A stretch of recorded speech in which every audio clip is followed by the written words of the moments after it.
दोस्तों नमस्कार, मेरे इस स्पिरिचुअल ज्ञान चैनल में आप सभी का स्वागत है।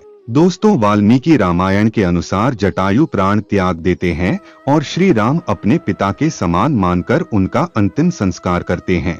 इसके बाद वे दोनों रघुवंशी बंधु उस समय वहां से प्रस्थित हुए और वन में सीता की खोज करते हुए पश्चिम दिशा नैऋत्य कोण की ओर गए। दोनों इक्ष्वाकुवंशी वीर उस दक्षिण पश्चिम दिशा की ओर आगे बढ़ते हुए एक ऐसे मार्ग पर जा पहुँचे जिस पर लोगों का आना जाना नहीं होता था। सीता का पता लगाने की इच्छा से वे दोनों उस वन में उनकी खोज करने लगे।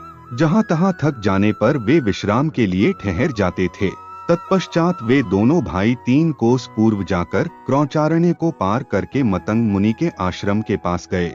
वहां पहुंचकर उन दशरथ राजकुमारों ने वहां के पर्वत पर एक गुफा देखी जो पाताल के समान गहरी थी।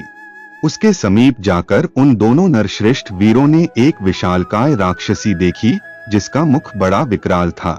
वह राक्षसी उन दोनों वीरों के पास आई और अपने भाई के आगे आगे चलते हुए उसने लक्ष्मण का हाथ पकड़ लिया। उसने सुमित्रा कुमार को अपनी भुजाओं में कस लिया और कहा, मेरा नाम अयोमुखी है। मैं तुम्हें भार्या रूप से मिल गई तो समझ लो बहुत बड़ा लाभ हुआ और तुम मेरे प्यारे पति हो। राक्षसी के ऐसा कहने पर शत्रुसूदन लक्ष्मण क्रोध से जल उठे। उन्होंने तलवार निकालकर उसके कान, नाक और स्तन काट डाले। वह भयंकर राक्षसी जोर जोर से चिल्लाने लगी और जहां से आई थी उधर ही भाग गई। उसके चले जाने पर वे दोनों भाई शक्तिशाली श्री राम और लक्ष्मण बड़े वेग से चलकर एक गहन वन में जा पहुँचे। तभी एक चौड़ी छाती वाले विशालकाय राक्षस पर उनकी दृष्टि पड़ी। वह देखने में बहुत बड़ा था किंतु उसके न मस्तक था न गला। अत्यंत भयंकर रीछ, सिंह, हिंसक पशु और पक्षी ये ही उसके भोजन थे।